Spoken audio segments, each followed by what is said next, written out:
Hi, I'm Helen Emboyster, a 20 years of age, a second year college student taking Bachelor of Elementary Education in NEMSU or Northeastern Mindanao University, Tagbina campus. Now I will going to share my views and opinion insights about the article Education 4.0 responding to the demands of the society. In the new millennium, technology began to infiltrate the education process, and both students and teachers starting to utilize technology in basic ways, otherwise known as Education 2.0. As this technology advanced, including the mass infiltration of a more user-generated internet, Education 3.0 was formed. Students and teachers now have their own access to information, the option to teach and learn virtually, and connect with the students and teachers online even with a distance. But the world doesn't stop changing. Technologies keep evolving and demands keep growing.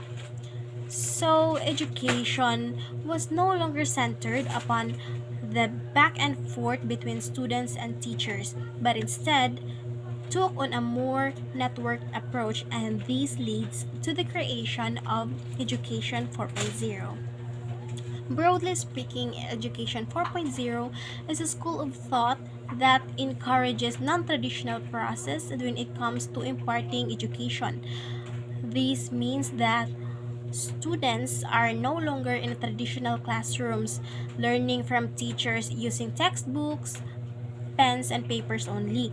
Instead, with Education 4.0, you can have remote students that sign into their classrooms using the internet through modes like massive online open sources or video chat or dialing in or through voice calls to learn materials that are more dynamic in nature and to learn with the same pace as others. Education 4.0 helps students to learn in fun and interesting way. It also helps teachers in making learning process more creative and convenient, while both students and teachers benefits the implementation of Education 4.0.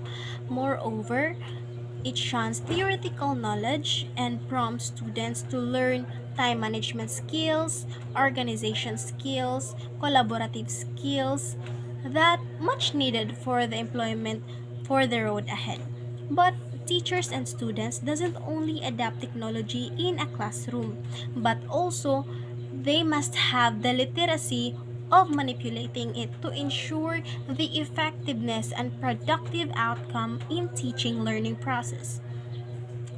Now that we are facing pandemic, COVID-19 has made all the education system across the world to adapt distance learning and use online platforms to connect and meet together to instill the learning even with a distance. And using technology is the most convenient way to access education. However, no matter how Education 4.0 benefits the education process, of course, it also meets disadvantages, like it requires more technological awareness, requires students to have an access to technology, which is not always possible for lower income students. Another one is difficulty in motivating students when there is no face-to-face classes interaction and possibility of cheating and many more. Even COVID-19 pandemic changed the way how we live and how we learn. Education 4.0 is a big help. We adapt and infiltrate technology in teaching learning process, but we also need to have a literacy and be responsible when using it. That's all.